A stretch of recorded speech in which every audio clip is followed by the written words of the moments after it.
Napapagod ka na ba na parang laging mali na naman ako, mali na naman ako? Palagi natin naisip na parang lagi tayong kulang. May maganda akong balita sa inyo.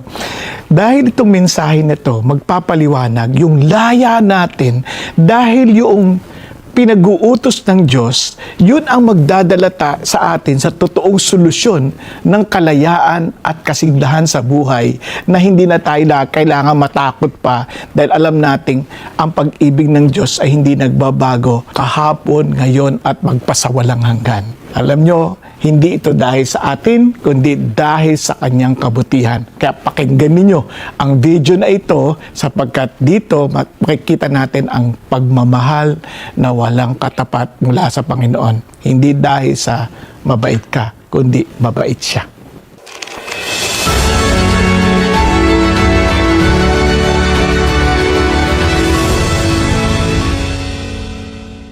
Pakibati nyo naman po ng katabi nyo ng pinagpalang linggo para sa iyo. At gayon din sa mga nasa online, pinagpalang araw para naman sa inyo. Kaya kung hindi sinabing linggo, kasi iba sa kanila, hindi linggo eh. Ibang araw ang kanila. Kaya we just appreciate that you are part of this worship service. Ngayon po, tayo po ay magpapatuloy sa ating pong series on Galatians. At nakita ho natin sa liham po ni Paul sa mga Christians in Galatia, maliwanag na pinagdidiinan po niya that there is no other gospel. Hindi natin ito pwedeng dagdagan, hindi natin ito pwedeng bawasan, hindi natin pwedeng ikompromiso ang gospel. Kasi kung maaalala ninyo, kapag mali yung gospel na tanggap natin, it is not really a gospel at all. Yun po ay isang bagay na hindi natin pwedeng ipagwawalang bahala. Kaya malungkot ho tayo kasi marami po ngayon, hindi nila naiintindihan basically yung gospel. Kaya ho, yung Galatians ay blessing ng Diyos sa atin. Kasi imagine kung 15 to 20 years after the death or the resurrection of Jesus Christ, nangyari ito sa Galatia, how much more now in 2025, di ba? Ang layo na natin, more than 2,000 years ago. And buti na lang, pinahintulot ng Diyos mangyari yon para isulat na ni Paul na just in case you're getting confused at nalilito ano talaga yung gospel, ang daling balikan. So any church or any teacher teaching other than what Paul wrote in Galatia, alam mo na kaagad na, oops, mali yan. Kaya ulitin ko, it's not the church will determine the orthodoxy of the teaching, it is still the Word of God.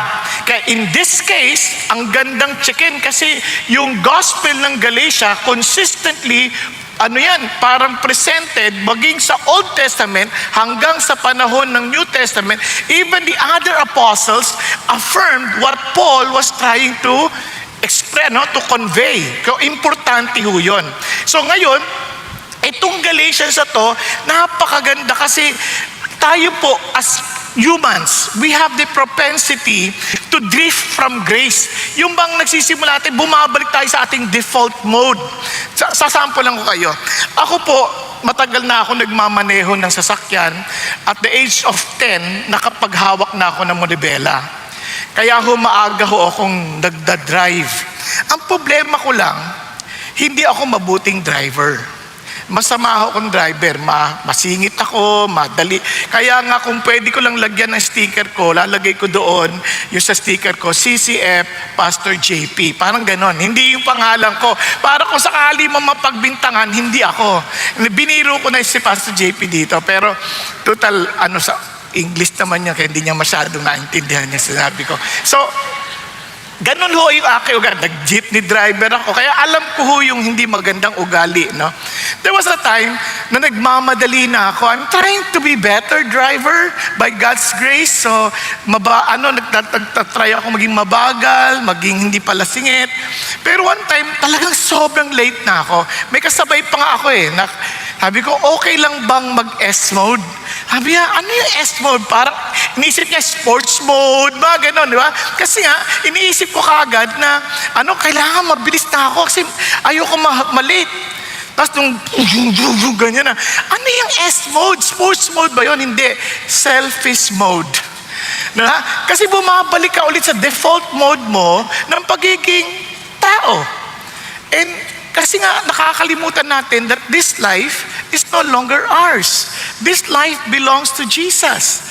Kaya nakakamali tayo, namamali tayo. And sa totoo lang, buti na lang, nandito sa gospel na parang yung pressure ba of getting back to performance mode, getting back to a point na parang we're trying our best to earn our relationship with God, pinapaalala tayo ng Diyos, hindi ganun anak kaya ka napapagod kaya ka naiinis kaya ka, minsan nawawalan ka ng kapayapaan sa buhay. Di ba?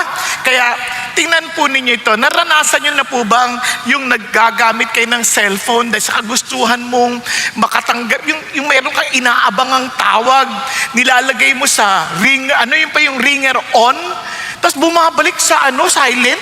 Na silent, naranasan nyo na yun, bumabalik sa silent mode. Kasi yun ang default niya, babalik siya sa silent mode. Pagbalik sa silent mode, hindi mo naman narinig.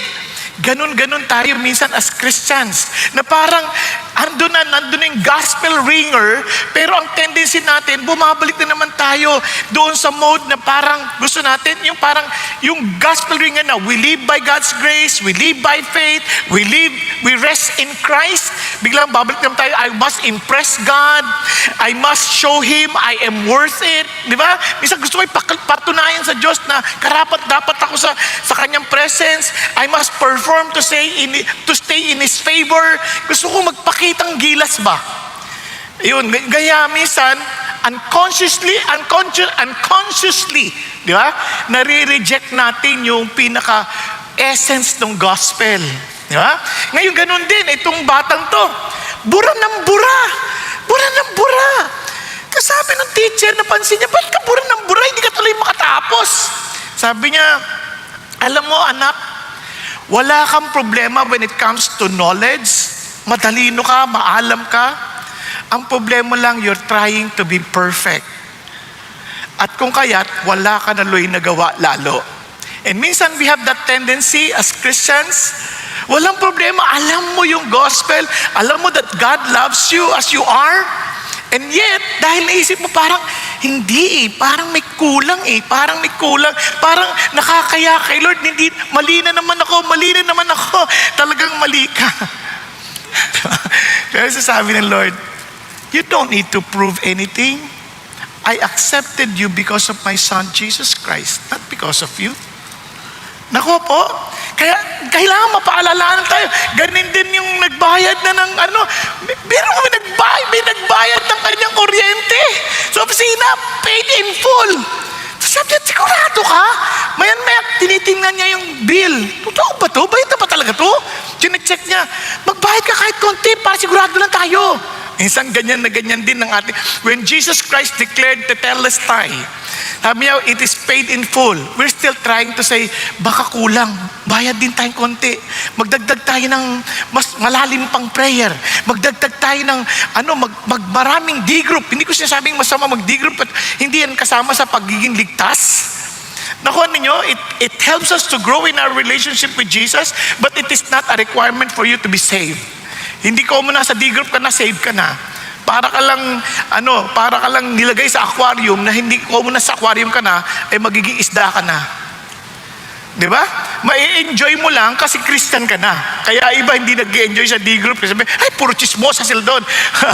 Alam ko, kasi ikaw din So kasi chinichismis mo sila, na puro sila chismosa, di pareho na kayo. Di ba? Para kaya doon maintindihan na we are trying to be judgmental kasi nga, yun ang feeling natin. We're trying to add more. And lalo na itong batang to, nung inampun siya, pasensya, daming illustration, no? Inampun siya, ang tawag niya sa kwarto niya, ang ganda-ganda, guest room. And he would always say, sir, sa tawag niya sa dati niya, sir, yung nag-ampun sa kanya, I have to go to my guest room. And sabi ng tatay niyan, anak, this is not your guest room. This is your room. You are not a guest. You belong to us. You are a family. At yun ang gusto sabihin ng Diyos sa atin. The moment we are one with Jesus Christ, you're no longer a guest. You're part of the family. Okay ba yun? Pakisabi mo sa katabi mo, are you a guest or you're part of the family? Di ba? If you belong to Jesus, you're part of the family. Kaya tayo, isang pamilya tayo kapag bahagi tayo ni Jesus. And that is exactly what we're going to discuss this afternoon. Kaya po, the book of Galatians, napaka-importante ho yan. From the first 2 chapters that we discussed, it was emphasized during our discussion. We cannot and we should never distort the gospel. Huwag natin yung babaluktutin. Huwag natin sisirain. Kaya importante, we cannot add to it. We cannot change it because it came from God. Kaya dapat maliwanag tayo ano yung gospel. Then we are to defend it with our life. No? Talaga ipagtatanggol natin to. We are not to compromise it. We are to make sure that we are clear on what we are protecting, and we are to be convinced na ang Christianity is not about our lives. It is, I've been crucified with Christ. It is no longer I who live, but Christ who lives in me. Did you napansin, every day of our lives we make choices? Tama? And that choice, normally when we choose, it's a choice between us and what Jesus Christ wants. Okay po? And kasi kailangan paalalahanan tayo din. Ang dali tayong makalimot. Ang dali tayong makalimot. Mamaya papaliwanag sa inyo. Kaya today, we will be focusing on what? On this 3rd chapter. The gospel does not contradict the law. Because when Paul wrote Galatians, ito ang napaka-importante, no? He outlines to us the truth of the gospel, which is from A to Z ng Christian life. He discussed yung pong how to enter into the kingdom and how to live as part of the kingdom. Yun ang klaro. Kaya maintindihan natin, ito yung picture ng gospel. Ito yung picture ng magandang balita. So today, we will be focusing on the law that leads us to Christ. Now, bakit may law? Yan ang makikita natin. I pray that as we understand the role of the law, we will all the more fall in love. And not only fall in love, we will all the more be in love with Jesus. Okay? Okay tayo? Kaya pakisabi sa atin mo, be in love with Jesus. Yun. Parang talagang yung buhay, ilalaban natin to. Now, tuloy tayo. Ito, 3 bagay. No? Remember the way you receive God's grace. If you experience it, realize why God gave the law and receive your new identity in Christ. Now, yung word na remember, tayong lahat kasi makakalimutin. Di ba? Tingnan niyo katabi niyo. Tingnan niyo, okay maya. Nakalimutan mo, nasa service ka. Ay, so, di ba? So, at least naalala niya na. So we need to receive. Now remember, paano ko ba talaga natanggap yung biyaya ng Diyos? How did I become a Christian? How did I become part of God's family? Kailangan maliwanag sa atin yun eh. Naaalala mo pa ba? Kaya sabi ni Paul, tingnan nyo ang bigat to sinasabi ni Paul. Sabi niya rito, you foolish Galatians. Grabe no? Para ang bigat ng pagkakasalita niya. Who has bewitched you, before whose eyes Jesus Christ was publicly portrayed as crucified. Yung mga salita niya, hindi nakakatuwa. Sabi niya, ano ka ba? Ay, yung mga Galicia, yun na nga. Diba? Parang, sino nangulam sa inyo? Nakita ko niya yung word, sino nangulam sa inyo? Parang sinasabi niya, you were hypnotized. Nilinlang kayo, niloko kayo. Sabi niya, sino nanloko sa inyo? Hindi yun pang-iinsulto. Yung sabi niya, you foolish Galatians, parang ang mamangmang naman ninyo. Kumbaga sa saltatan, yun. Parang, bakit? Pero alam niyo, yung salitang yun, hindi yung parang galit na galit siya para insultuhin silang lahat. It was a feeling of great concern. Parang paano mo nagawa yan? Anak naman eh. Alam niyo yung pakiramdam ng tatay, anak naman, alam mo na, paano ka naloko? Paano ka nakulam ng ganyan? Paano ka nabudol sa panahon natin? Paano ka na-scam? Ano nangyari sa'yo? Di ba yung sabi na pag nabudol, para ka na-hypnotize? Paano ka nabudol ng ganyan? Anak naman. Nakalimutan mo ba? Look at this. The gospel truth was publicly displayed, publicly portrayed. Hindi mo yan maitatago. Jesus Christ was crucified. Di ba? Hindi yan, parang alam mo yan even in history, what Jesus did on the cross. Kasi ang mga manloloko, maraming itinatago, hindi lang i-display lahat ng bagay. Ang dami lang fine prints na nilalagay, ang dami lang mga hindi sinasabi. Marami sila, kaya yung term ni Paul, doon sa first chapters, at the first 2 chapters, ang sabi niya, they sneak out. Pumasok sila ng palihim. They were bringing out teachings na ayaw lang i-expose sa lahat. Kaya marami, mga manloloko sa atin, papasok sa D-group, ayaw nilang kausapin yung mga pastor. Ayaw nilang kausapin. Bakit? Kasi nga ayaw lang ma-expose. Niloloko lang nila yung mga walang alam. Hindi ganoon. Nakuha ninyo? Kaya nga ito, tayo lahat, hindi pwedeng kami lang ang pwedeng magbasa, kayo hindi. Hindi pwedeng kami lang pwedeng mag-aral, kayo hindi. Because truth must be publicly displayed. Nakuha natin. Hello? Pero hindi natin sasayangin yung mga oras natin na walang kwentang mga pakikipagtalo na hindi nakikinig. Kasi pag mga debate, wala naman nakikinig dyan sa isa't isa eh. Kasi habang pinakikinggan ka, papakinggan na kagad, iniisip niya na yung sagot para sa'yo. Hindi na sila after the truth. They're after winning the argument. Pero kung if we are after the truth, it is very clear. It is publicly portrayed. Are you following? Andiyan na yan. Hindi mo pa sabihin, hindi. Kasalanan na natin if we're not checking. Kasalanan natin if we're not reading. Ilan sa inyo nagbasa na ng Galatians na paulit-ulit? O, tinan nyo? If we're serious about the gospel, dapat binabasa na natin to. Hindi yung, dito na ako pinanganak, tama na yan. Ito na sinabi ng tatay ko. Ito na sinabi ng nanay ko. Ito na sinabi ng ibang tao. Paano kung mali yung pinagsasabi nila?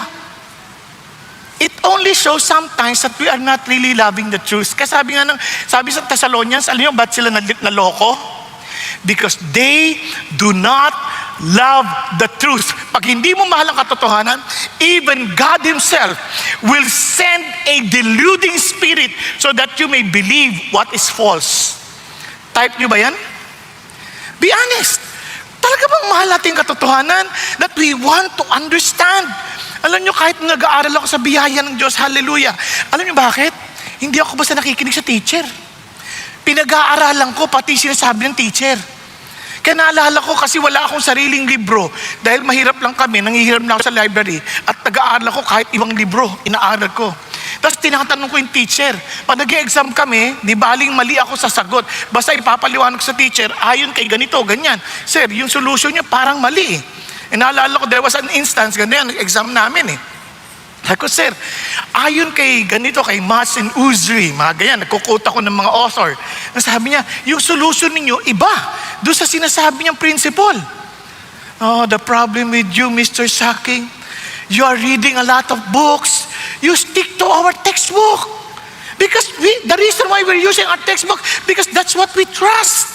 Ganun, ha? Okay, sir, okay. Nag-exam ulit. This time, nakakuha ko ng textbook namin. Aral, ha? Sir, excuse me, sir. According to our textbook, your solution is also wrong. Di ba? Yung panibago exam na to, ha? And sir, I think there is something wrong with the way you answered it based on our textbook. Sabi niya, you know, Mr. Saking, the problem with you, you're only sticking to our textbook. Nalito na ako. So, ganyan ang reaksyon ng mga classmate ko. Si sir, palusot. Di ba? Pag-isipan nyo, kahit pag nakikinig kayo yung mga iba-ibang sinasabi tungkol sa issue ng korupsyon, ang babait ng mga leaders natin, ang babait ng mga congressman, lahat, mga senat, puro sila honest. Walang nagkasala sa kanila.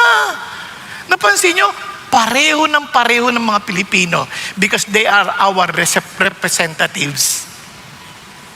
Naku, hindi naman tayo umaamin ng ating mga pagkakamali eh. Kaya hindi natin makita yung katotohanan. Katulad nito, kasi nadali tayo makalimot.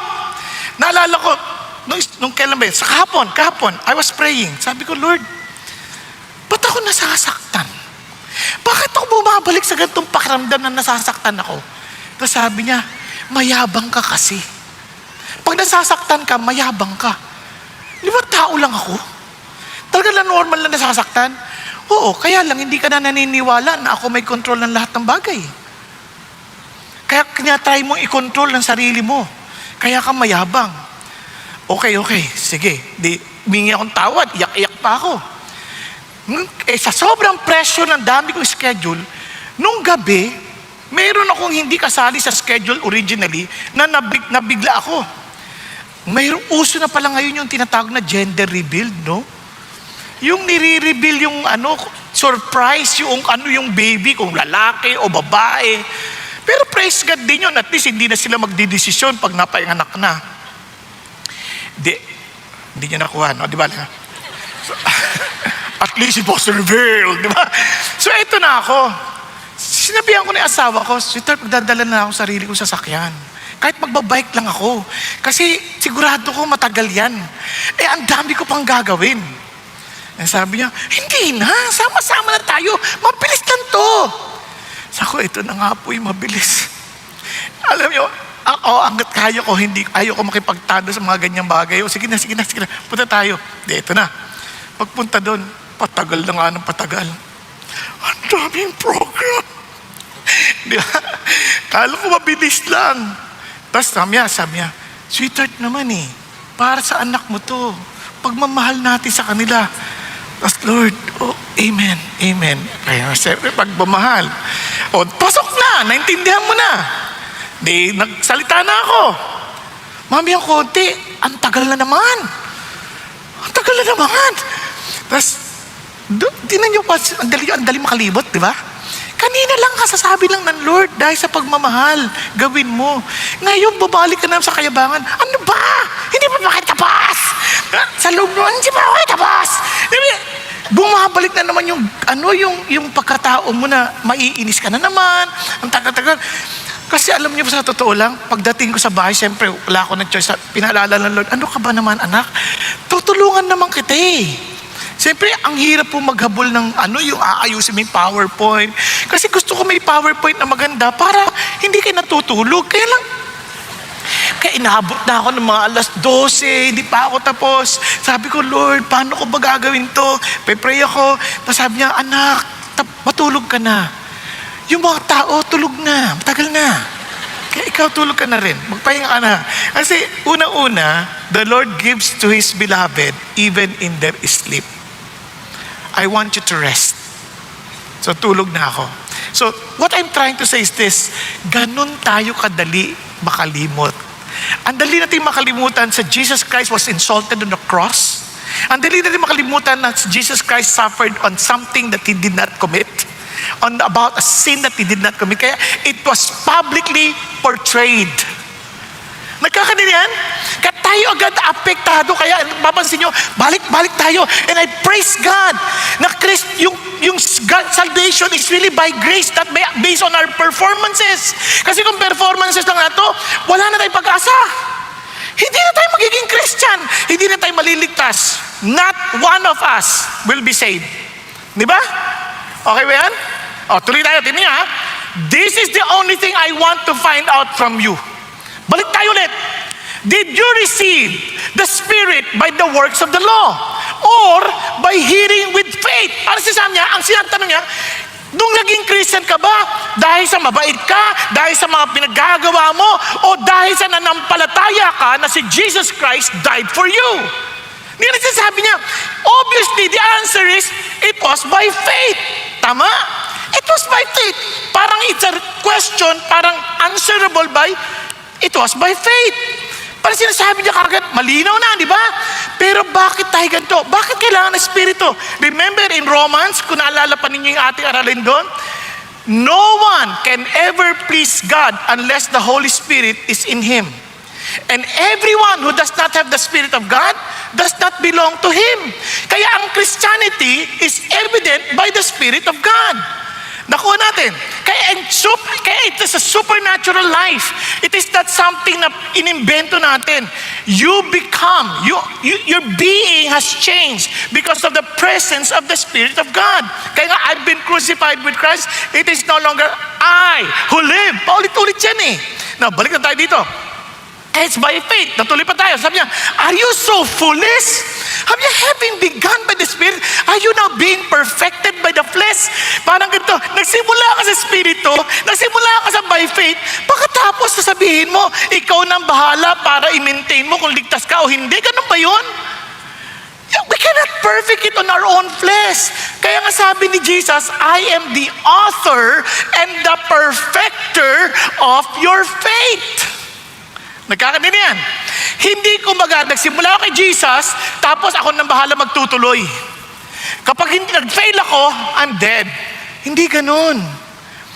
Pag sinimulan ni Jesus yung buhay, bubuin niya. Kaya sabi din ni Paul sa Philippians, what He began, He will complete it until the day He comes. Tama?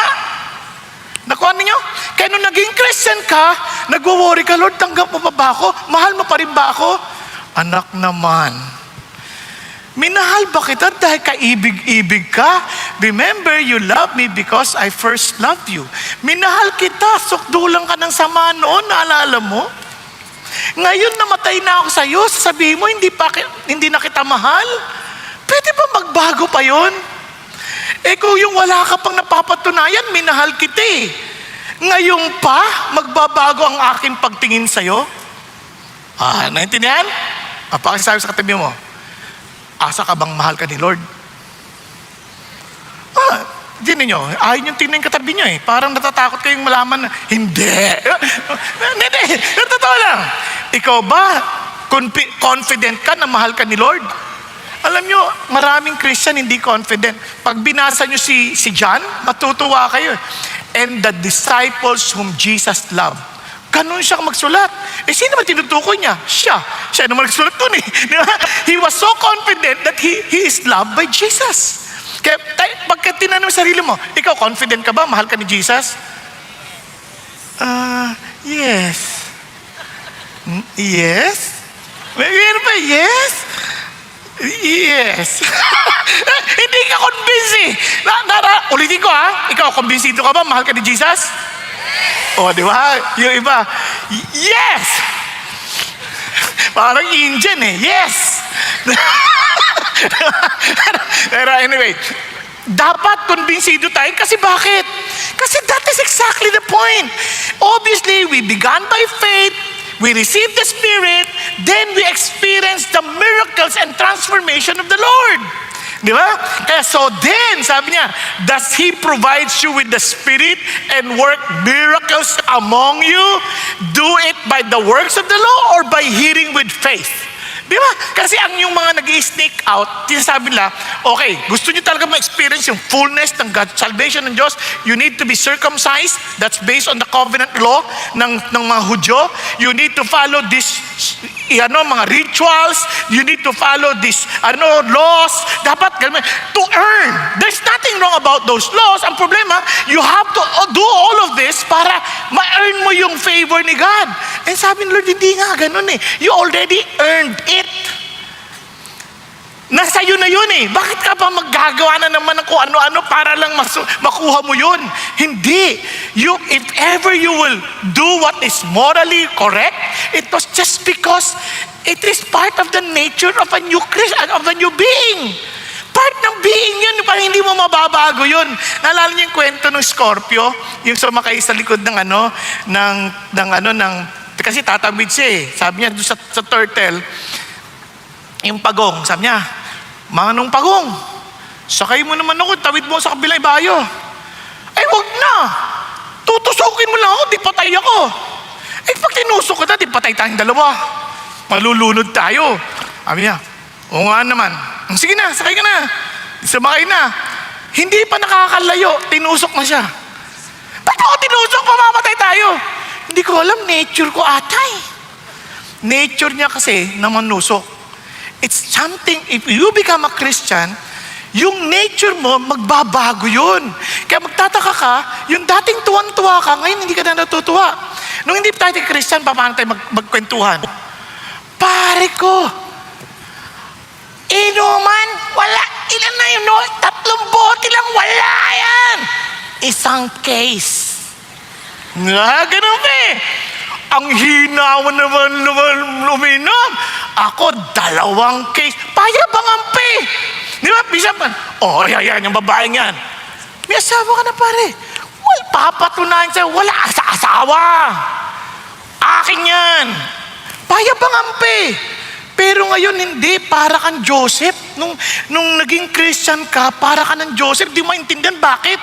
Ba't nagbago? May lumalapit ang babae, hey, Joseph, ganon. Hindi ka natutokso, parang, hindi. Biglang, ikaw na yung tatakbo eh. Ikaw na yung tatakbo. Dati, nung hindi ka Christian, grabe, ikaw naghahanap ng mga pangalitratong, mga sexing, ganyan. Ngayon, pag nakita mo, parang, kakaya naman. Ba't naman? Naku niya, hindi ka na nag-iinsulto ng iba, pero nakita mo, parang nag-iba na yung taste mo. There was a change of nature. Naku niyo, dati yung magsinungaling ka, ang dali eh. Parang ang dali magsinungaling. Ngayon pa magsisinungaling ka, para ka na, liar na palabas, magsisinungaling ka, pogi ako. Parang hirap na hirap ka eh. Di ba?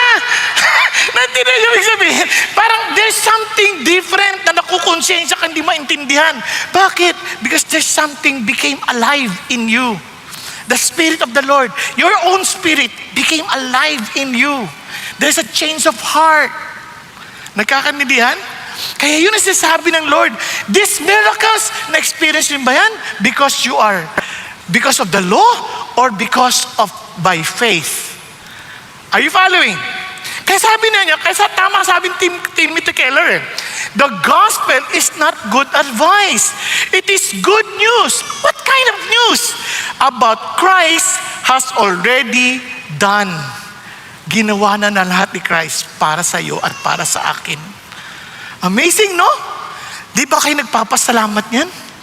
Yung kumbaga, yung confidence mo that you will be with God in eternity, ay hindi na yung dahil sa nagawa mo, kundi, thank you, Lord, for accepting me for who I am. Amen po? Nakakapagod ho yung lagi tayong trying hard. Kaya nga tama yung invitation ni Jesus, come to me, those who labor and heavily laden, and I will give you rest. Learn from me, for I'm humble and meek. Oh, wow. Take my yoke upon you, for my yoke is easy, and my burden is light. Hindi mo kailangan magpatunay. Hindi mo kailangan magpakumbaba ka. Aminin mo. Kaya maraming pagod sa atin, ubod tayo ng yabang. Trying to prove that we are worthy of eternity. Kaya pag may nag-rebuke sa atin, gagalit tayo. Di totoo yan.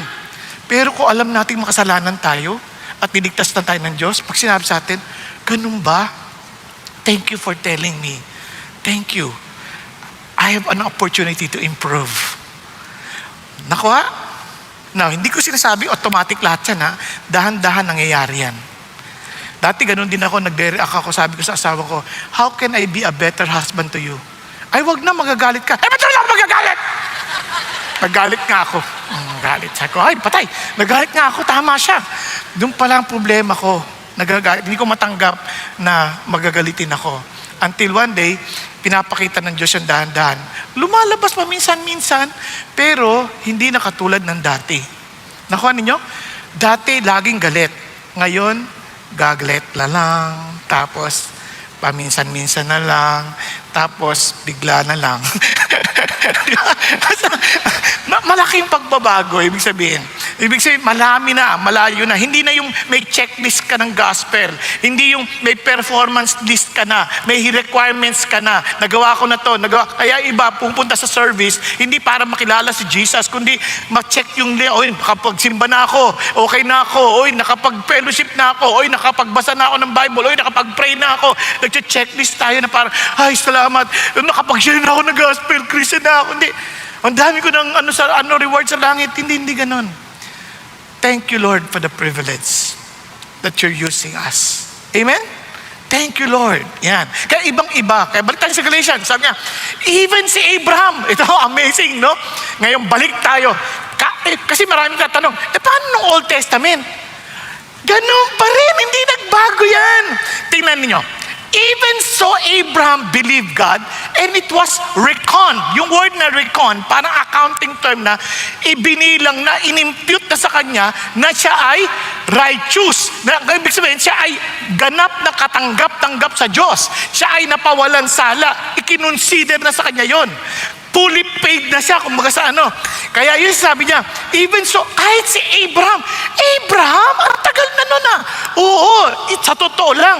Wala pang batas nung binabi ni Jesus yun, ni God yun sa kanya. Paano natin nalaman? Dito rin sa Galatians 3, talon lang tayo sa verse 17. What I'm saying is this, the law which came 430 years later does not invalidate a covenant previously ratified by God so as to nullify the promise. Nung binigyan ng Diyos sa kanya yung covenant, yung tipanan, pinangakuan siya ng Diyos ng kaligtasan, pinangakuan siya ng Diyos ng lupain, kung saan ang kanyang salinlahi maninirahan. Nung pinangako sa kanya ng Diyos ang kalangitan, at sasabi ng Lord, 430 years, wala pa yung law. Humawak lang siya sa pangako ng Diyos. Ano ibig sabihin? Totally ang focus niya, si God.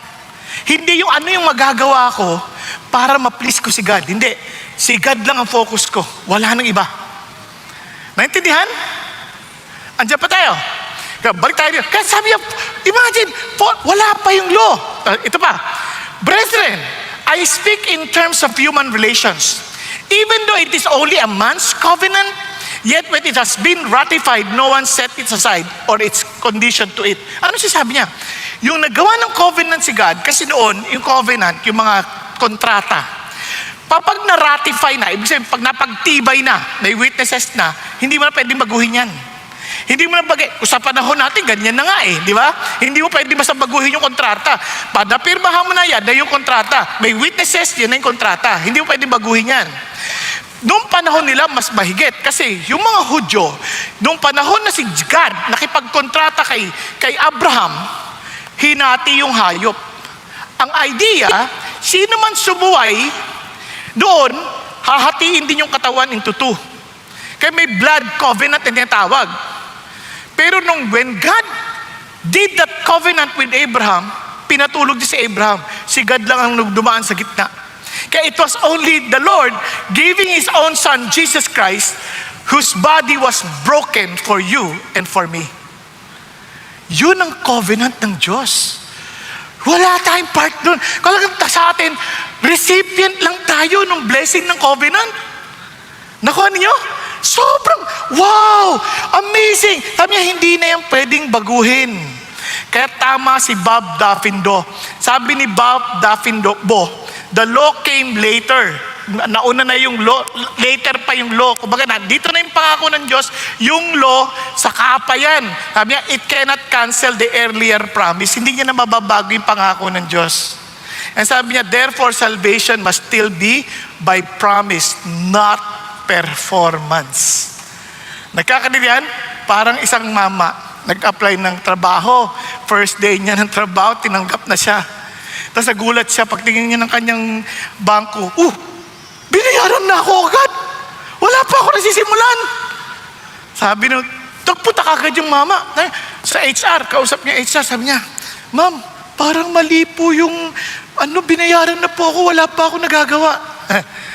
Ganito sa opisina namin, binabayaran na namin bago magtrabaho. Yan ay grace ng Diyos. Ganito rin sa patakaran ng Panginoon Diyos. Wala ka pang ginagawa, niligtas ka na. Hello? Diba? Yun ang sinasabi ng Lord. Wala ka pa napapatunayan, niligtas ka na. Parang tinanggap mo lang yung pangako, naniwala ka lang sa pangako. So balik tayo sa 7. Sabi niya, therefore be sure that it is those who are of faith who are sons of Abraham. So lahat ng nanampalataya, the way Abraham did, Yan ang mga anak ng Diyos. Kaya tawag sa kanila, the scripture, foreseeing that God would justify the Gentiles by faith. Nakikita niya na in advance. Yung mga hentil tulad natin, they will also be saved, similar to how Abraham got saved. Paano daw? Preach the gospel beforehand to Abraham, saying, all the nations will be blessed in you. Kaya makita niyo sa Genesis 12, hindi ko nababasahin, at Genesis 22. Sabi niya, lahat ng mga bayan mapapagpala dahil sa iyo, because your example will also be the same way these people will receive their salvation. It's by faith in the promise of God. Okay, Ben? Naniniwala ka ba sa promise ng Diyos? Now, kung naniniwala ka, iyo yan. Ito, tinan niyo. So then, those who are of faith are blessed with Abraham, the believer. Tayong mga tumanggap sa pangako ng Diyos. Yes. Now, let me ask you this. Huwag kayong mahihiya dahil nagtaas yung katabi nyo. Kahit kasi sarili yung conviction, ha? Naniniwala ka ba may buhay na walang hanggang ka na ngayon? Pakita sa kamay. Oh, good. Masin nyo, marami hindi pa nagtaas ang kamay. Okay lang yan. At least alam mo kung ano yung kalalagayan mo. Now, marami sabihin, ang yayabang naman ninyo. Alam nyo na, ay buhay kayo walang hanggan. Yun ang sabi ng Lord eh. Oh, alam nyo, hindi lang si Paul nagsabi niyan. Kaya alam nyo yung consistent eh. Pati si John. Tingnan nyo si John. Kung tinanggap natin ang patotoo ng tao, ang patotoo ng Diyos ay higit na mas matindi. Sabi niya, kung tinanggap, dahil yung testimony ng Diyos, ito na dyan, jajang ka. Malungkot siya, no? Dapat nandito siya eh. Diba? For the testimony. Sabi niya, dahil yung patotoo ng Diyos ay ito. At nagpatotoo siya tungkol sa kanyang anak. Na ang sino mang nananampalataya sa anak ng Diyos, meron siyang patotoo sa kanyang sarili. Na ang sino man na hindi nananampalataya sa Diyos, yung patotoo ng Diyos, ay ginagawa siyang sinungaling. So pag sabihin mo, kung yung patotoo ng Diyos, hindi mo pinaniwalaan, para sinatahasan mo sinasabi, sinungaling ka agad. Nakuha? Ayan. Because he has not, dahil hindi siya naniwala sa patotoo ng Diyos na ibinigay niya tungkol sa kanyang anak. Nasusundan natin. Now, ito mga tindin, sabi niya, ano ba yung patotoo ng Diyos? Ito ang patotoo ng Diyos, na nagbigay ang Diyos ng buhay na walang hanggan. At ang buhay na yan ay nasa kanyang anak. Ang sino mang may anak ay may buhay. Ang sino mang walang anak ng Diyos, wala siyang buhay. Ito mga bagay na to sinulat upang kayong mga nananampalataya sa pangalan ng anak ng Diyos, ikaw ay, para malaman mo na ikaw ay may buhay na walang hanggan. Now, naniniwala ka ba na ikaw, ayon sa patotoo ng Diyos, na kapag si Jesus nasa sa iyo, ikaw ngayon ay may buhay na walang hanggan? Tama? Kung nandyan na yung buhay na, kung wala si Jesus, wala kang buhay na walang hanggan. Pag hindi ka naniwala, bagamat tinanggap mo si Jesus sa buhay mo bilang iyong Panginoon, hindi na ikaw nabubuhay, kundi si Jesus na nabubuhay sa iyo, tapos hindi ka rin naniniwala na may buhay kang walang hanggan, ano sinasabi mo tungkol sa Diyos? Ha? Sinungaling! Ang kapal naman ng apog natin para sabihin yan. Kaya isipin nyo kung naniniwala tayo sa sinabi ng Diyos at nandiyan si Jesus sa buhay mo, ano meron ka?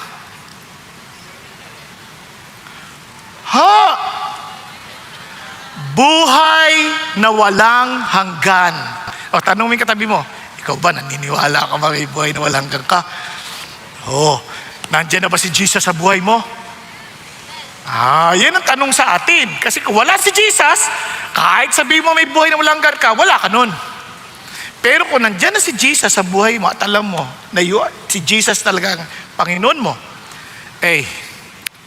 alam ko may buhay na walang hanggan ako. Sabi ni Lord ang dami ko pa rin pagkakamali.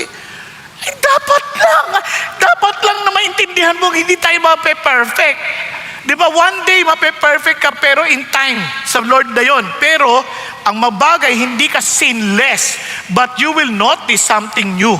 You will sin less less and less. Amen po? Kaya, paano ko nadadapa pa rin? Normal lang. Kahit yung baby, anak ko, nadadapa naman yun una, nung baby pa lang siya eh. Kahit matanda na nga, nadadapa pa eh. Tama? So, hindi na ba siya tao dahil nadapa siya? Hindi ko na ba siya anak dahil nadapa siya? Hindi. Anak ko pa rin siya. Ang iba lang, ibabangon ko pa siya bilang tatay ko. Halika anak.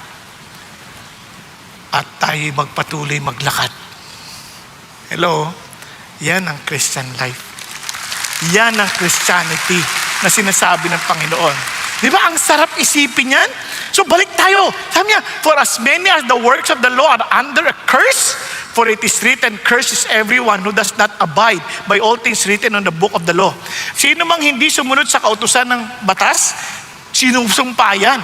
Kaya sabi niya, to perform them. Yan ay hindi kinote yan ni Paul sa Deuteronomy 27:26. Check nyo na lang ha, hindi ko na pupunta doon. Kasi mapapahaba tayo, marami nagagalit. Ang haba naman mag-preach niyan. Kasi sa totoo lang, hindi ko pwedeng paikliin kasi pag hindi nyo naintindihan, gospel to, hindi ko pwedeng, hindi natin seryosohin pare-parehas. Di ba? Kung narinig mo lang yung dulo, nakatulog ka pa, patay. Kaya kailangan ko ulitin. Di ba? Ginagawa ko to dahil mahal ko kayo. Kung ako lang gusto kong pagsalita, 3 minuto lang, tapos na eh. Sarap atam na katutulog ka pareho ninyo. Now, balik tayo. Sabi niya, so anong ginawa ni Jesus dito? Ine-explain ni Jesus, sabi niya, hindi niya tinanggal yung curse ha. Tingnan niyo ha. For as many as or the works of the law under a curse, for it is written, cursed is everyone who does not abide by all things. So, in other words, pag hindi tayo sumunod, curse tayo. And ang problema, hindi tayo makakasunod talaga. As if God is looking for perfection.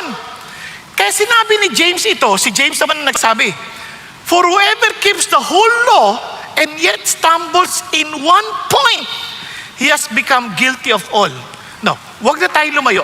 Sa 10 commandments na lang ng Diyos, yung 10 commandments, ilan sa inyo naka-perfect? Ha? Sinusumpa ka ayon sa Bible. Diba? Di tapos sa tayo lahat. Walang perfect. Kahit ako, hindi naman ako perfect. Sa totoo lang, nung nalaman ko yung law, ay, patay ko! Ano to? Diba? Lalo na, yung law na yun, bare minimum lang yun. Kasi sabi ng Bible, thou shall not commit murder. Ang intindi na natin, uy, pumatay ka. Yun, lagot ka. Hindi, ang sabi ng Lord, yung lang maasar ka sa isang tao na parang ayaw mo siyang makita sa mundo. Yung parang, every time nakikita mo, kumukulo dugo mo. Okay, every time makita mo, parang ayaw mo siyang kausapin. Ayaw mo siyang pansinin. Pumatay ka na nun. Sabi ng Bible. Dinagdagan pa ni John. Sabi niya, kung ikaw ay may nakitang kapatid na nangangailangan, kaya mong tulungan, hindi mo tinulungan, murderer na rin. Ano ba yan? Di, ilan na napatay natin? Pakisabi mo sa katabi mo, ikaw na ilan na napatay mo? Tayo, mamamatay tao na tayo agad. Ito pa, thou shall not commit adultery. Ang intindi lang natin sa adultery, yung nakipagkapit lang sa Kaya ang law naman natin, ginagawa, pang babae lang yan. Babae lang pwede mag-commit ng adultery. Ang lalaki, concubinates. Diba? Ganun natin, excuse pa tayo. Pero totoo niyan, sabi ng Lord, hindi. When you look at a woman with lust, so sino kausap niya doon? Lalaki. Sabi niya, you have already committed adultery in your heart. Patay na naman. Sino dito hindi pa nag-isip na masama sa ibang tao? Nag-iisip na kung ano-ano. Ako lumaki ako sa pornographic magazine eh. Kaya nung nagta-tricycle driver ako, lahat na makita kong babae, nire-rape ko eh. Sa isip. Kaya matagal na ako adulterer, sabi ng Lord. Kaya bigla ako na-realize, impyerno talaga lahat ng aking deserve. Wala akong karapatan mamunta sa langit. Tapos na ako rito. Lalo na dinagdagan pa ng COVID. Naku, huwag natin pag-usapan, hindi rin maintindihan basta-basta eh. So lahat tayo, yari na. Sabi niya, thou shalt not bear false witness against your neighbors. Tayo nakakita lang tayo, uy, bagong kotse niya. Kurakot palagay ko yan. Di ba? May bagong kotse lang. Uy, ang ganda ng kotse niya oh. Palagay ko yan sa TBW, nagtatrabaho yan. Wala ka bang alam ha? Di ba bearing false witness na yun? Di ba? Parang agad-agad nag-iisip ka na. May classmate mo, nag-aaral ka, ang taas ng grade. Nangopya yan. May kodigo yan, palagay ko. Agad-agad, kung ano na sinasabi natin, pinikwento pa natin sa iba. Di ba? Kaya, doon palang yari na tayo eh. Alam natin, oops, we're dead. We are all guilty of all. Nakuha ninyo? In other words, we are cursed. We are cursed. Kasi sabi ng Bible, Christ, buti na lang, Christ redeemed us from the curse of the law. Paano niya tayo ni-redeem from the curse? Paano niya tinanggal yung sumpa sa atin? Ganito, having become a curse for us. What? Hindi niya lang inalis. Siya na ang pumalit sa pwesto natin. Sa halip na ikaw at ako ang masumpa, kinuha niya yung sumpa sa kanyang sarili. Kaya nga sabi niya, He became curse for us. For it is written, cursed is everyone who hangs on a tree. Yun ang dahilan kung bakit He had to be crucified on the cross.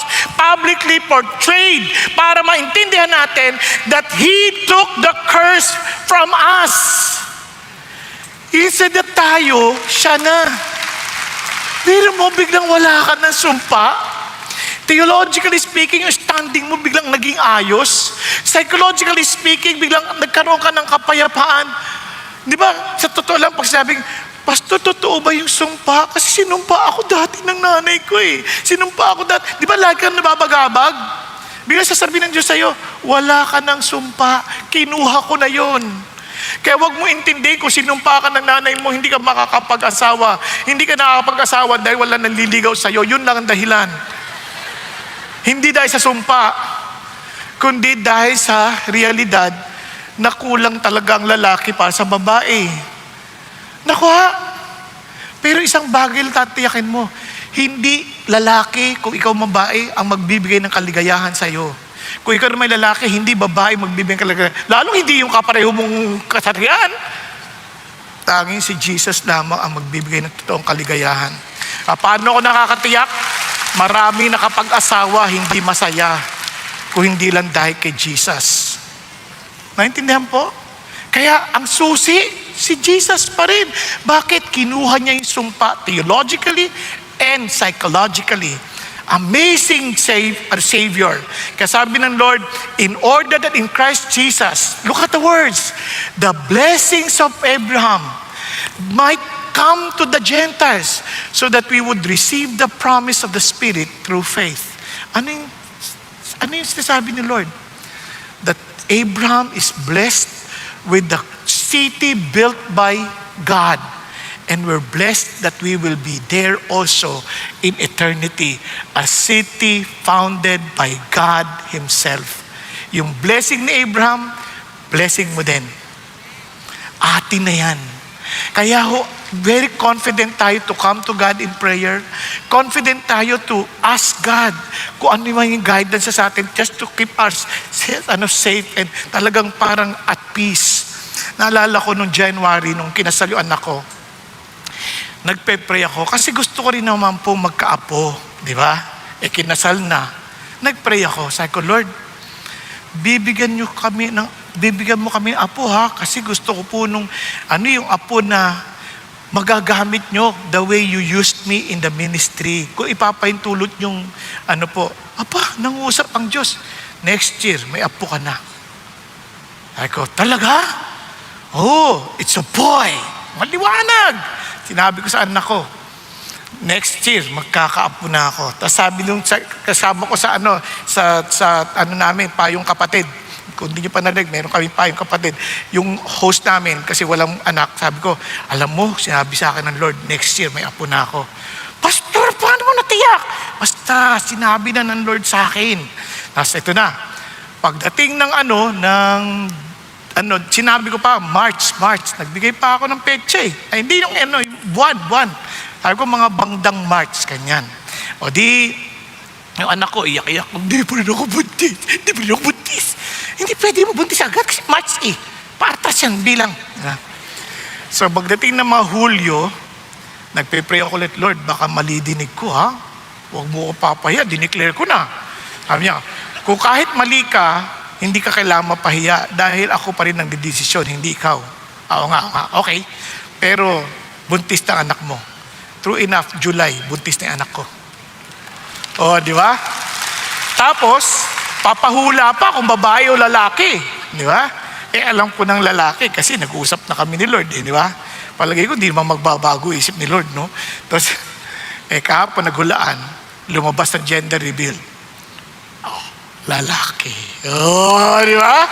Praise God. So, ano ibig sabihin? Kasi tayo lahat, meron tayong relationship kay God. Hindi nyo kailangan, bakit siya kinakausap ng Lord? Ang totoo niyan, hindi mo kasi siya kinakausap. Kasi sabi ng Lord, my sheep know my voice and they follow me. Kausapin mo kasi. Huwag ka matulog. Pag-usap ka kay Lord. Di ba? Sa totoo lang, hindi tayo nagsasabi siya. Sabihin natin, pag-usap sa Lord, sabihin mo yung niloloob mo. Lord, di mo naman ako pinakikinggan eh. Anak, ako hindi mo pinakikinggan. Oh? Bukas ang Diyos, nakikipag-usap ang Diyos sa atin. Andiyan na binigyan niya tayong Bible para basahin natin. Nakikipag-usap siya sa atin. Sinulatan ka na in advance para makita mo na mahal tayo ng Panginoon. Kaya nga yung relationship na yan, hindi lang pang eternity. Pati ngayon, na-experience mo na siya. Amen po?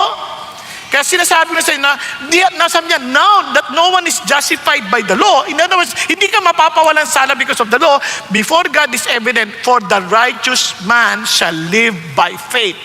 Baging sa ating pagpapasalamat sa pagkain, by faith. Baging sa buhay natin, by faith. Kaya hindi na tayo natatakot anuman dumating kasi we are living by faith because we know that our God is faithful, because we know that our God loves us, because we know God gave Himself for us. He died for us. He loves us so much. So we need just to follow His instruction. Wala tayong talo. Kaya iba ayaw sumunod sa Diyos. Bakit? Kasi nagdududa sila eh. Balikan mo yung cross. He died for you. Hindi siya nag-iisip ng anumang masama para sa'yo. Nag-iisip siya yung best para sa ating lahat. Kaya sabi ng Bible, however, the law is not of faith. Bakit? Kasi may action. Yung law, parang gawin ko to para sigurado ako ligtas. Hindi ka by faith. By sight ka. Sabi niya, he who practices them shall live by them. At hindi mo mape-perfect. Kaya sabi ni Lord, now the promises were spoken to Abraham and to his seed. And He does not say to seeds, hindi yung ibo Israel. So as referring to many, but rather to one. And to your seed, that is Christ, Jesus. Ano sabi niya?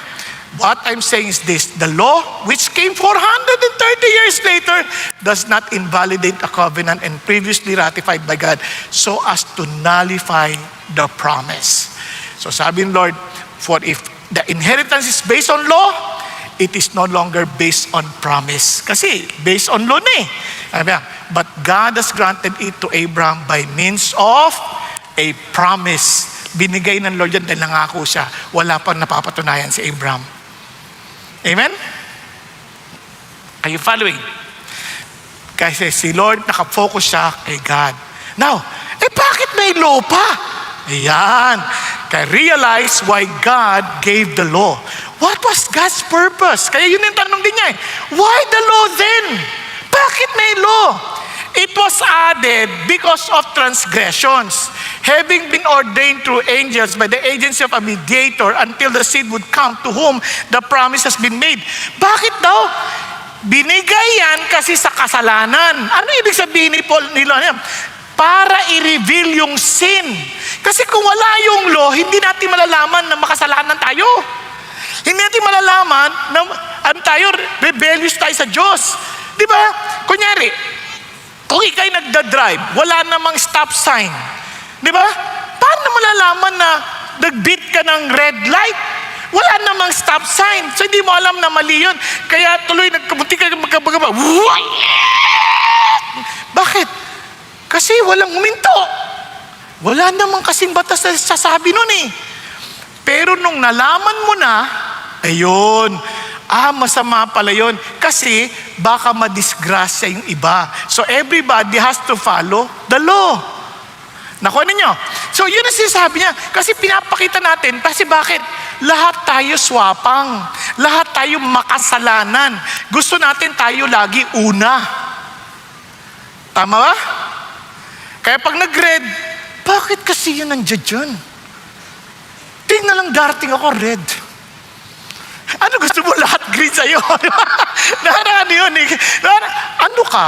Congressman? Hindi, joke lang. Pero what I'm trying to say is this.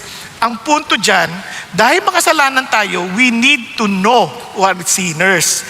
Kumaga, at hindi lang yun, nare-restrain tayo, para napipigilan tayo na gumawa ng mali. Kasi kung walang law, ay yari na tayo dito. Sa totoo lang, ang gulo na natin. Napansin niyo ba yun? Halimbawa, yung CR, babae o lalaki, walang pambabae, walang panlalaki, sama-sama. Palagay ko ang gulo-gulo nyo na doon. CR pa lang yun. Buti na lang, mayroong pang lalaki, may pang babae. Tama? Nakuha ninyo? Kasi mayroong nagsasabi, kasi ang gulo nga natin, kaya kailangan meron. Yan, ito sasabi ng Lord. Kaya nga, in-ordain niya. Ngayon, sa paniniwala ng mga Hudyo, yung law, para ipakita nila na mas makapangyarihan yung grace, kasi yung law, dumaan pa sa maraming mediator. Una, natanggap ni Moses, pinadala ng anghel, at pagkatapos, yan ang mediator, until the seed would come. Hanggang dumating yung seed, kuha pasa-pasa, maraming nag-deliver. Angel to Moses, Moses to the people of God. Kaya sabi niya ni Lot, paano pagkakaiba? Now a mediator is not for one party only. Maraming dinaanan. Pero yung promise, si God lang. Si God lang. God and Abraham. Same thing with us. We became Christian hindi dahil sa agency of man, tapos ikaw, hindi. It's something personal. God is inviting you and you have to respond to God. Hindi ka kailangan mag-respond sa akin. Kay God ka mag-respond. Nakuha niyo, when you heard the message, it was the Lord speaking to you, not me, but you have to respond directly to God. Kasi isa lang ang mediator, si God lang, si Jesus lang. Ang sabi, there's only one mediator between God and man, si Jesus lang. Nakuha? Andiyan pa kayo? Kaya maliwanag dyan, sabi niya, only one. So ano siya sabi dito? So, kung ikaw ay yung law, mas less, hindi siya, kaya mas superior yung promise kasi multiple steps, multiple parties, multiple mediators. Pero kaya yung law napaka-indirect, napaka-distant, at requires a lot of mediators. Samantalang yung promise ng Diyos, yung kaligtasan natin, yung grace, diretso. Okay? Kaya hindi mo kailangan maging membro ng CCF para maligtas ka. Hindi mo kailangan dumaan pa kung sinong anak ng Diyos. Si Lord lang. Because the only way is Jesus. I am the way, the truth, and the life. No one can come to the Father except through me. Hindi mo kailangan dumaan sa akin, magbayad kay sa akin, itong kaligtasan ko. Walang ganon. Nakuha nyo? Wala akong maitutulong, kundi mag-share lang ng gospel dahil yun ang sinasabi ng Lord. Mensahero lang ako, kayo pa rin magdidesisyon on a personal level. Kaya kahit nagdesisyon yung tatay mo, hindi automatic, pati anak mo ligtas na. Nakuha nyo? Dalan diretso siya kay Jesus. Okay ba yan? Andiyan pa kayo? Good. Yan. At least maliwanag tayo. Now, tuloy tayo. 21. Ang sabi niya, is the law the contrary to the promises of God? May it never be. For if a law had been given which was able to impart life, then righteousness would indeed have been based on law. Kung yung law pala, magiging righteous na tayo, di na natin kailangan ng grace. Hindi na kailangan si Jesus. Pero hindi Tuloy tayo. But the scripture has shut up everyone under sin, so that the promise by faith, yung pangako, in Jesus Christ might be given to those who believe.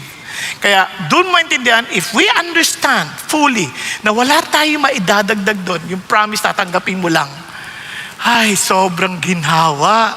Kaya tayo, ulitin ko ayos ang ating relationship kay God, hindi dahil sa performance natin, kundi dahil sa ginawa ni Jesus sa krus para sa atin.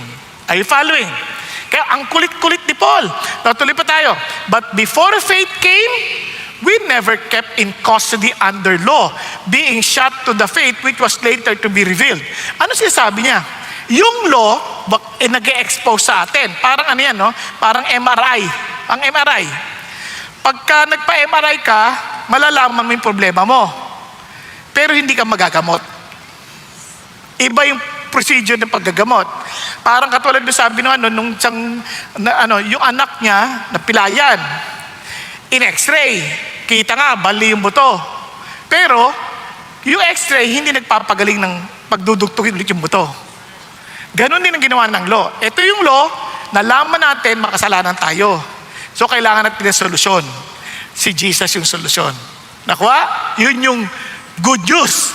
Tapos, sabi ganoon, at kaya ano pang ginawa ng law? Ginawa niya, custody. Yung word na custody, para kang binantayan. Nilagay ka sa isang kwarto, para hindi ka magkasala. Kasi parang, ang lakas mo, parang sobrang nawabaliw ka na, nananakit ka na. Ang gagawin niya sa'yo, yung law, lalagay ka doon para kang nilagay sa kwarto. Tapos nilock. Para hindi ka makapatay. Para hindi ka makasakit. Yun ang ginagawa ng law. It restrains us. Hindi pa natapos doon. Sabi niya, therefore the law has become our tutor. Yung word na tutor dito, hindi ka pareho ng tutor natin na parang tuturuan tayo. Tapos, hindi ganon. Yung dito, yung word na tutor, para siyang guardian or babysitter na matapang. Yung parang hindi siya magulang, hindi siya yung nanay mo, tatay mo, siya yung bantay na madalas sasapakin ka pa, sumunod ka. Parang ganyan, di ba? So ikaw na, upo, parang pagsabi, sit na kaagad, ganun. Wala kang magawa kasi tapang eh. Kaya, sabi niya, yan, para malaman mo, kailangan mo si Jesus. Kasi hindi natin magawa eh. Asar tayo eh. Di ba? Parang ganito. Paano mo maganda illustrate? Parang ganyan. Yung traffic light, may red, tama? May red. Ngayon, bakit mayroong traffic light? Dahil wala yung pulis. Para yun lang traffic light, yun na yung law. Sunod ka na. Ngayon, pwede nang wala yung law. Kasi nandyan naman na yung pulis. Siya na magsasabi kung go na o hindi. At minsan, hindi ka pareho ng tagal o ng bilis nung liilaw. Depende na dun sa nagta-traffic na tao. Parang si Jesus ngayon, eto na siya. Hindi na based doon sa traffic light, siya na nagsabi, come. Nakuha niyo? Kaya yun na yung sinasabi niya. Kaya we are to believe. Alam nga naman, sabi mo, totoo ba yan? Marunong ba yan? Ba't ako susunod sa kanya? Hindi. Kasi nga, yun yung pinaka-nirepresent doong law noona. Kaya para pumunta ka kay Jesus. Kaya we are now justified by faith. Parang ganito. Para lalo natin maintindihan. Kailangan, ang hirap, no? Pero kasi, yung iba, malayo nang narating eh. Yung babae, nagkaroon ng asawa. Napaka-osi ng asawa. Nililista lahat ng kanyang gagawin. Dapat gawin mo to, gawin mo to, gawin mo to, gawin mo to. Tako yung babae, takot na takot. Gagawin niya talaga. By the dot, by oras. Takot. Ngayon, lumipas ng ilang panahon, namatay yung lalaki. Talagang mamamatay yun, yung asawa eh. Nahihirapan eh. Di ba? Hindi ko masinabi pinatay ng asawa. Kaya lang, yun yung dating eh, no? Namatay. So, paglipas ilang taon, nag-asawa ulit. This time, sobrang bait ng asawa niya. Very considerate. Siya naman, tuloy pa rin niyang ginagawa yung dati niyang ginagawa. Pero wala na siyang listahan.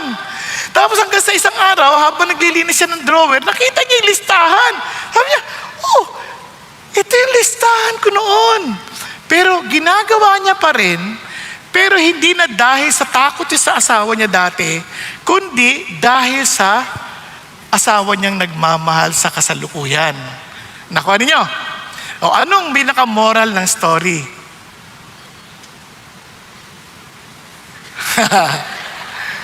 Magaling yung tutor? Hindi, ito ang idea. Bagamat yung tutor, tinrain tayo in preparation of the coming of Christ. Pero this time, not to gain favor, but because of the favor we receive from the husband, ito na ngayon, we are doing exactly what we were prepared to do before. Nakuha natin? Tama? Kaya hindi pa rin tayo pumapatay. At sa totoo lang, mas higit pa nga, handa na tayong mamatay para sa iba. O, tingnan mo yung katabi mo, handa ka bang mamatay para sa kanya? Pastor, patay na ito ata eh. Hindi, gising yan! Ko talaga, di ba? Nakuha niyo yung difference? Iba na, di ba? Hindi lang, kaya yun ang sabi ng Lord iba na, parang iniisip mo na yung ikabubuti ng tao, even at the point that you are willing to sacrifice for God's glory. Amen? And because of that, bakit natin nagagawa yun? Because we already received our new identity in Christ. Bago na tayong nilalang. We are no longer the way we used to be, but we are now a new creation. Kaya sabi ng Bible, tingnan nyo, but now that faith has come, we are no longer under tutor. Wala na yung tutor. Diretso na tayo. Ano na tayo? You are all what? Sons of God through faith in Christ Jesus. Dahil kay Jesus, ano daw tayo? We are now what? Sons of God. Hindi na tayo employers, hindi na tayo performers, hindi na tayo spiritual orphans. Tayo ngayon ay mga anak na ng Diyos. And look at the words. Hindi yan parang hindi gender sensitive. Yung ba si tinranslate sa NIV na children kasi gender sensitive na raw. Parang naaalis na bakit hindi babae. Hindi yun naintindihan. During the time of writing, yung sons, sila yung mayroong karapatan na wala yung babae, wala. Kaya kailangan ma-emphasize yan kasi para maintindihan natin, yung sinasabi ng Lord na karapatan, binigay sa'yo. Ngayon, regardless whether babae lalaki ka, the same right and inheritance binigay sa'yo. Nakuha natin. Kaya importante yung pagkakasalin na yan. Now, hindi lang doon natapos. Sabi rito, for all of you who were baptized into Christ have clothed yourself with Christ. Wow! Mula ngayon, hindi ka na naked. Wala ka nang dapat ikatakot na may tinatago ka pa.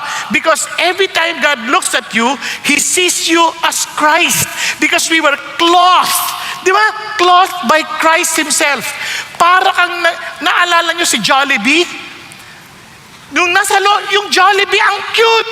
Gusto mo yakapin. Kung paano kayo lumabas kaya yung tao na nasa loob ng Jollibee na yon? Nagtataon ng mukha ay hindi cute. Nakakata-cute. Biglang, nung niyayakap mo si Jollibee, biglang lumabas yung nasa loob. Ikaw yan! Naku naman, lumayo ka sa akin. Naku, ano yung sabihin? Ganun ang atin. In our own self, pag nakita sa ang sama natin, ang dungis doon. Pero ang ginawa ng Diyos, binalutan tayo ng Panginoon Kristo. We are clothed with Christ.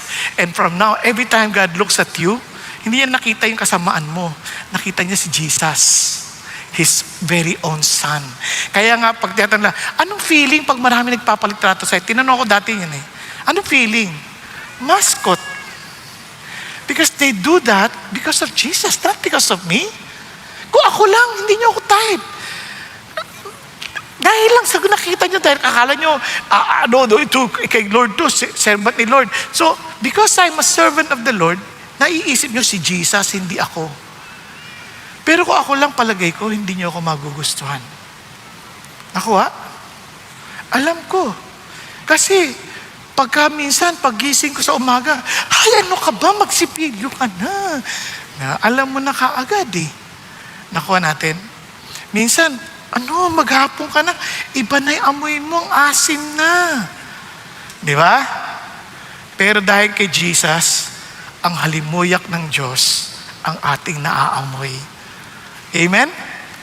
Ganun din sa ating pamilya. Kaya every time you look at and relate with other Christians, don't look at them as they are. Look at them as Jesus. Di ba? Kasi bakit tandaan ko, mamahalin ko to dahil si Jesus ang minamahal ko. Okay po? Pakisabi sa katabi, mamahal kita dahil kay Jesus. Dahil kay Jesus. Ha? Hindi pa natapos dyan. Grabe. Ito pa sinabi niya, there's neither Jew nor Greek, neither slave nor freeman, neither male or female, for you are all one in Christ Jesus. Grabe naman. Ibig sabihin, we are all united in Christ. We are all equal in the sight of God. Hindi sinasabing wala nang lalaki, wala ba? Hindi sinasabi. Nasasabi lang, in terms of how God sees us, wala nang favoritism. We are all equal in His sight. Because everyone now is being seen as, again, one body in Christ. Hindi ka na nakikitang individual, nakita ka as one body in Christ. Ang sarap ata nun, all one in Christ Jesus. Kaya yung identity natin, hindi na tayo, because kung tayo lang, I-A-N, I am nothing. Now we're Christians. Di ba? Because of Christ. I am nothing, but in Christ, I have everything. Amen po? And praise God. And if you belong to Christ, then you are Abraham's descendants, heirs according to promise. Everything promised to Abraham is ours. The blessings, righteousness, inheritance, we are not just forgiven. We are adopted to royalty. Hindi ka lang pinatawad.